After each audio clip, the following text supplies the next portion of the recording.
Chers téléspectateurs, bonsoir et merci d'être avec nous dans cette nouvelle édition. À la une de l'actualité, pour le dernier jour du World Government Summit, le président Ajrasoel a rencontré le Premier ministre indien Narendra Modi. La coopération multilatérale a été discutée entre les deux hommes et le Premier ministre a invité le président malgache à effectuer une visite en Inde. La coopération entre la compagnie aérienne Émirats et Madagascar a également marqué cette dernière journée. Sur place, pour plus de détails, Judika Ranjanirin, Andra Zanjaibe. Une poignée de main historique à Dubaï, aujourd'hui 14 février. Première rencontre privée entre le président malgache Ajrasoel et le Premier ministre indien Narendra Modi.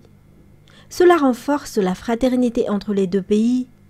Conformément à l'objectif de déplacement ici à Dubaï, il s'agit de renforcer les relations avec les partenaires de Madagascar. Il a été question de l'agriculture, des Malgaches seront formés en Inde, de la production de médicaments qui fait partie de la promotion de l'industrie, du financement de l'Inde pour la sécurité nationale et de la coopération commerciale. Le président Ajrasoel n'a accepté l'invitation du Premier ministre Narendra Modi à effectuer prochainement une visite d'État en Inde. La poursuite de la rencontre entre le président Ajrasoel et le président de la Société de transport des Émirats, Sheikh Ahmed bin Saed Al Maktoum, portait sur l'une des collaborations qui devrait apporter de grandes améliorations économiques, notamment les vols directs entre Antananarivo et Dubaï ou Dubaï-Nousbé. Le voyage de la délégation malgache participant au WGS de 2024 prend fin ce jour. Le discours prononcé ici par le président de la République démontre le rôle accordé aujourd'hui par d'autres pays à Madagascar. Les accords de coopération dans le domaine de l'éducation et du monde de la formation professionnelle y ont été signés. Des rencontres avec de grands hommes d'affaires et investisseurs comme la compagnie aérienne Émirats, ou des discussions sur de nombreux secteurs comme l'agriculture, l'industrie, le commerce, l'énergie seront autant d'éléments qui apporteront les investissements à Madagascar. Les 3 jours de participation du président Ajrasoel au sommet mondial des gouvernements 2024 ont été un succès. Il convient de noter que cette 11e édition est la première à laquelle Madagascar participe. La délégation conduite par le président Ajrasoel apporte des résultats au pays, qui montre véritablement la voie dans la coopération entre le pays malgache et les Émirats arabes unis. Et dans le cadre de la participation de Madagascar à ce sommet, un accord préliminaire de coopération bilatérale a été signé ce matin, tous deux liés à la formation professionnelle. Le premier est un programme de formation sur les compétences en leadership et en gestion destiné aux dirigeants et aux responsables gouvernementaux. Le second est la formation de 1 million de jeunes à l'initiative Coders en matière de création de logiciels. Tous deux sont des accords entre Madagascar et les Émirats arabes unis. Toujours un reportage de Judika Ranjanirin et de Andra Zanjaibe. Par l'intermédiaire du ministère malgache des Affaires étrangères, qui a signé aujourd'hui à Dubaï un accord préliminaire de coopération, il est ouvert à 1 million de jeunes malgaches de recevoir une formation en conception et publication de logiciels. Ils acquerront immédiatement les compétences nécessaires pour aborder le domaine du travail. Le deuxième programme signé à Dubaï s'adresse aux hauts fonctionnaires de l'administration publique. Ils recevront une formation pour améliorer leur travail.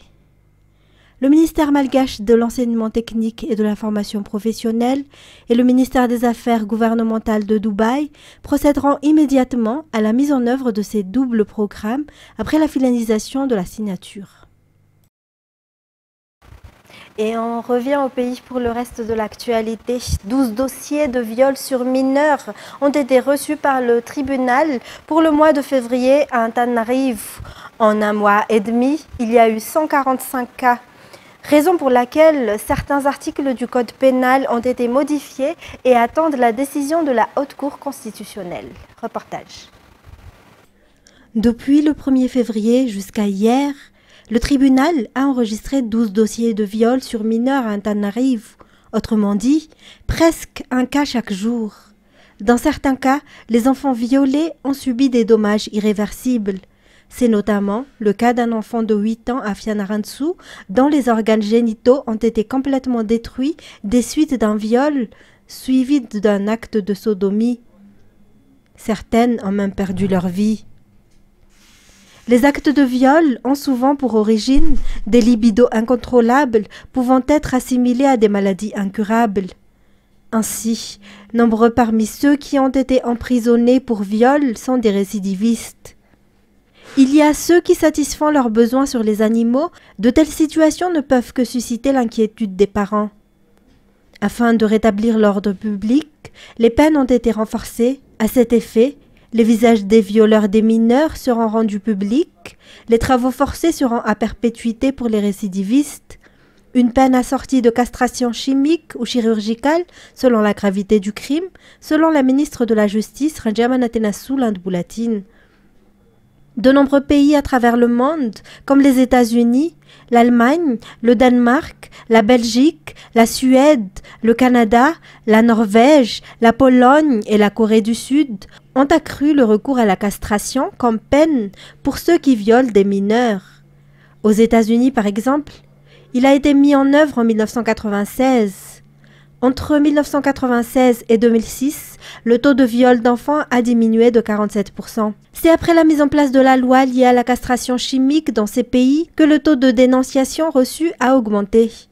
En Corée du Sud, par exemple, cette méthode a été mise en œuvre en 2013 et en 2016, 29 674 cas ont été signalés et ce chiffre est passé à 42 251 en 2020 car les victimes osent dorénavant dénoncer. Un kidnapping s'est produit mardi 6 février à Ndutapenak par 2 personnes munies d'armes à feu.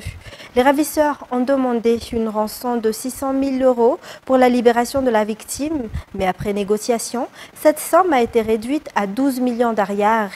Le lieu d'échange prévu était à Ndutapenak. Après une enquête menée par la section de recherche criminelle auprès de la gendarmerie, l'on a su que le chauffeur de ces victimes était le cerveau de ce rapt. 5 personnes ont été arrêtées, 2 sont mortes à la suite d'affrontements lors de l'arrestation. Une voiture et une arme ont été saisies. Dans les actualités également, au total, 18 couples ont procédé aujourd'hui à leur mariage civil dans le 3e arrondissement. Ce jour a été spécialement choisi car c'est la Saint-Valentin. C'était un mariage collectif selon le délégué au maire de cet arrondissement. Confirmation de leur amour et pour régulariser leur union aux yeux de la loi selon les mariés. Andniana Martina, Zahra-Jiansu et Sechanjanab. Même si nous sommes mercredi, un jour où, normalement, il n'y a pas d'enregistrement de mariage, 18 couples d'amoureux ont procédé à leur mariage civil ce jour. Ce mariage collectif a eu lieu dans le 3e arrondissement. C'est aussi le premier événement de ce genre pour cet arrondissement. Le 14 février 2024 est une journée historique pour chacun des 18 nouveaux ménages, car c'est également une célébration mondiale de la Saint-Valentin. Confirmation de l'amour et pour régulariser leur union aux yeux de la loi et aussi la raison de procéder au mariage civil aujourd'hui selon les mariés. L'enregistrement du mariage d'aujourd'hui a été gratuit pour ces 18 couples. Toujours dans ce contexte, les bouquets de fleurs et les parfums sont les cadeaux qui ont été choisis par un grand nombre de clients en ce jour de la Saint-Valentin. Et outre les cadeaux, certains espaces de la capitale proposent également des événements culturels organisés autour de la Saint-Valentin. Oubrassa Manan, Yves Janel. Le parfum fait partie des cadeaux très appréciés pour la Saint-Valentin. Le parfum reste le 2e cadeau le plus choisi au monde, notamment durant la fête de Saint-Valentin selon les informations. C'était l'affluence également pour ces fleuristes. De nombreuses personnes ont choisi de bouquets de fleurs comme cadeau, celui qui symbolise la Saint-Valentin. Offrir des fleurs à son partenaire signifie une déclaration d'amour et le renforcement d'affection, selon cette fleuriste. La vente aujourd'hui 14 février a augmenté, pas comme d'habitude, et jusqu'à midi, ils ont déjà reçu au moins 30 commandes. La quantité des fleurs de cette journée ont également été augmentées en conséquence. Par ailleurs, de nombreux restaurants et hôtels de la capitale proposent des événements pour marquer cette journée de la Saint-Valentin et presque la quasi-totalité des restaurants visités par nos journalistes affichent complet. Aujourd'hui, 14 février, jour de la Saint-Valentin, Tous les magasins se sont déjà préparés et ont proposé à leurs clients ce qu'ils avaient de meilleur à travers divers produits et diverses offres. Dans un tout autre sujet, l'ambassadeur de France à Madagascar, Arnaud Guiwa, a effectué ce matin une visite de courtoisie auprès du ministre des Forces armées, le général Saïvé Lalamounze Delphin. Après les félicitations au ministre nouvellement nommé membre du gouvernement, la France a exprimé sa volonté à poursuivre les bonnes relations existantes avec Madagascar et notamment dans le domaine militaire. Braz de Nilsson. Sur le plan militaire, une coopération sérieuse existe depuis toujours entre Madagascar et la France. Cette dernière est un grand pays qui a installé son attaché de défense dans la grande île. Différents projets français ont été mis en œuvre à l'endroit des militaires malagasy, surtout sur le plan humain, dont une formation disposée aux militaires malagasy chaque année. Cette formation est également accompagnée de manœuvres avec les forces armées dans la zone sud de l'océan Indien, comme l'exercice Papangu. Lancé que le 19 février prochain, des militaires des forces armées malagasy seront envoyés à La Réunion pour se perfectionner. Par ailleurs, un coopérant français met en œuvre des projets de partenariat de coopération militaire structurelle avec les forces armées malagasy en apportant un appui au commandement. Et cela concerne l'armée de terre, l'armée de l'air et la marine nationale. Pour la marine nationale, cette coopération s'étale sur le projet d'appui à l'emploi de la Marine nationale et à la formation des équipages. La mise en place du sémaphore à Fort-Dauphin figure également dans la coopération militaire franco-malagasy, ainsi que le projet d'appui à la formation technique des équipages malagasy sur Cessna. Le jumelage de la CEMIPI et le Prytanée national militaire de la Flèche a aussi renforcé cette coopération. Pour cette année 2024, les programmes de coopération sont organisés et établis, comme l'installation du détachement d'instruction technique et du détachement d'instruction opérationnelle des forces armées dans la zone sud de l'océan Indien, l'école à feu à Tampkets, la cellule neutralisation, enlèvement, destruction des explosifs des forces armées dans la zone sud de l'océan Indien et l'appui au service de santé des armées. Tout cela ainsi que les prochaines coopérations sont évoquées et renforcées lors de cette rencontre entre le ministre des Forces armées et l'ambassadeur de France à Madagascar. Ce dernier a été accompagné de l'attaché de défense français, le colonel Sébastien Dupetit. Le président du Sénat de Madagascar, le général Richard Ravalmanen, est invité à la conférence parlementaire de l'Afrique, de l'Amérique latine et du groupe des pays arabes 2024 qui se tiendra les 15 et 16 février à Rabat, Maroc. Il s'agit d'une rencontre parlementaire visant à renforcer la coopération des pays de l'hémisphère sud. 40 pays y participent. Le président du Sénat malagasy a été reçu ce 14 février par le président du Parlement du Royaume du Maroc. 40 pays d'Afrique, d'Amérique latine et des pays arabes participent à la conférence parlementaire sur la coopération sud-sud tenue les 15 et 16 février 2024 à Rabat, Maroc. Le président du Sénat de Madagascar, le général Ravalmanen Richard, accompagné du questeur du Sénat, Fernand Eddy Serge, y est également invité. Cette rencontre est l'occasion pour les parlementaires africains, arabes et latino-américains de débattre des enjeux et de l'avenir du développement commun. Ce conclave vient également réaffirmer la conviction que la coopération avec le Sud constitue un choix stratégique pour le développement durable et un outil essentiel pour renforcer les intérêts économiques et les liens humanitaires afin de réaliser l'intégration dans l'économie mondiale. En attendant l'ouverture de ce sommet prévu pour demain, le président du Sénat malagasy, le général Ravalmanen Richard, a été reçu par le président de la Chambre des conseillers du Parlement marocain, Naham Miara. À cette occasion, les deux parties ont réaffirmé leur volonté de poursuivre le partage d'expériences entre parlementaires. Pour l'intérêt du peuple malagasy et celui des collectivités territoriales décentralisées, le président du Sénat de Madagascar a lancé un appel aux opérateurs économiques marocains à venir investir à Madagascar. Ces potentiels investisseurs qui ont d'ailleurs des représentants au sein de la Chambre des conseillers. 2 commissaires du commerce, 2 contrôleurs et un de leurs complices, un informateur, sont sous mandat de dépôt depuis le 12 février dernier. Leur chef d'inculpation serait des pratiques de corruption et de quête de sommes d'argent à leur profit auprès de concessionnaires automobiles de la capitale. Après divers cas perpétrés par ces agents, ces derniers sont tombés dans le filet des responsables en charge de l'enquête, selon nos sources. Natera Koutoumave nous fait le point. Ces 4 agents du ministère de l'Industrie et du Commerce, de commissaires et de contrôleurs, sont accusés de pratiques de corruption et d'extorsion de sommes d'argent. Ces actes qu'ils auraient perpétrés auprès de concessionnaires automobiles de la capitale avec l'aide d'un complice qui lui aussi a été placé sous mandat de dépôt, comme ces 4 agents. D'après les informations, ces derniers ont commencé leur forfait en 2023.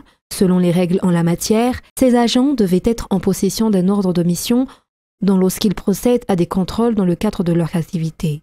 Mais cette fois-ci, ce n'était pas le cas. Ils débarquaient dans des maisons de commerce appartenant à des Karen ou à des Chinois qu'ils menaçaient d'amende, voire d'emprisonnement, en cas où ces derniers n'acceptaient pas de leur donner de l'argent, ainsi que divers autres avantages. Après divers cas perpétrés par ces agents et suite à des plaintes, le Bianco a diligenté une enquête qui a permis de mettre la main sur ces fonctionnaires indélicats. Après leur déferment devant le procureur de pôle anticorruption ou PAC, le 12 février dernier, ces 4 agents ainsi que leurs complices ont été placés sous mandat de dépôt en attendant leur procès. À l'international, si les projections se confirment, un ex-général va prendre les rênes de la première économie d'Asie du Sud-Est. Crédité de plus de 50% des intentions de vote, Prabowo Subianto pourrait bien remporter le scrutin dès le premier tour. Sa campagne tournée vers la jeunesse reprend les codes des réseaux sociaux au point de faire oublier son passé.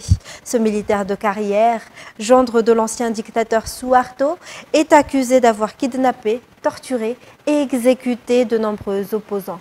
France 24. Des chants de supporters de foot pour acclamer leur candidat, le général Prabowo. À 72 ans, le grand favori des élections indonésiennes a mené sa campagne électorale en direction des jeunes. Jeunes Indonésiens, le monde vous appartient. Dans la plus grande démocratie musulmane au monde, la moitié de la population a moins de 40 ans. Aujourd'hui, Prabowo est surnommé le général TikTok. Les jeunes Indonésiens voient Prabowo comme quelqu'un de mignon.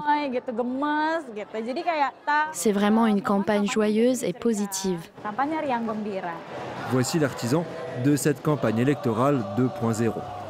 Il a réinventé l'image de son candidat grâce à des vidéos qui font des millions de vues sur les réseaux sociaux.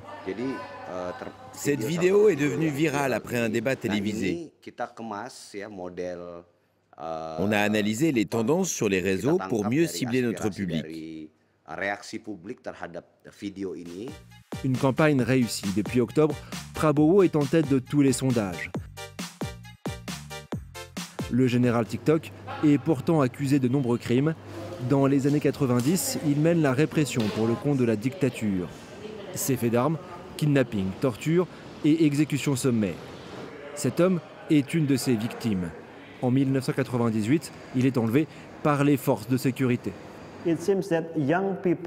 Il semblerait que les jeunes supportent Prabowo. Mais si Prabowo est élu, ce sera un véritable retour en arrière. Une image de grand-père mignon et sympathique pour faire oublier son passé. Mais pour remporter les élections, le général TikTok a aussi un allié de poids. Son colistier est le fils du très populaire président sortant. Pour terminer, une application en son genre, Tinder Club, permet aux utilisateurs atteints du syndrome de Down ou d'un handicap intellectuel de se rencontrer, de se faire des amis ou d'avoir des rendez-vous. Après une année de test, l'outil qui vise à garantir des rencontres sûres compte 150 utilisateurs enregistrés. France 24.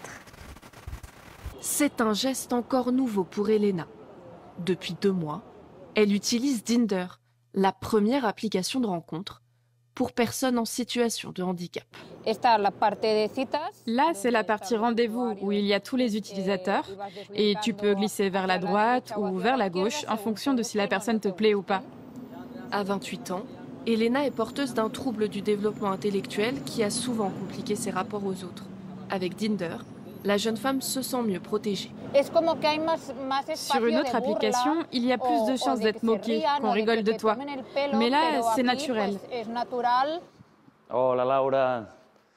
Une application gratuite créée avec l'aide d'associations spécialisées pour garantir la sécurité des 150 utilisateurs. Pour qu'ils puissent s'inscrire, nous parlons 1h30 avec chaque utilisateur. Nous analysons son profil et évaluons à quel point il est autonome. L'application organise aussi des activités. Aujourd'hui, Elena retrouve d'autres utilisateurs pour un shooting photo. Quel visage de top modèle! Accompagnés par des éducateurs, les participants font rapidement connaissance. C'est super de voir qu'ils parlent plus, ils se proposent des activités, après ils vont boire des verres et ils font des photos et ils se les envoient. De nouveaux amis avec qui partager ses doutes et ses histoires de cœur. J'aime pas être stressée. Pour l'instant, l'application n'est disponible qu'à Barcelone, mais devant son succès, elle sera bientôt accessible en Catalogne, puis dans toute l'Espagne. C'est la fin de cette édition. Merci à vous de l'avoir suivi. Restez avec nous tout de suite après l'émission spéciale Saint-Valentin, Niti Avaquano, organisée par Viva Prod. Au revoir et bonne soirée à tous.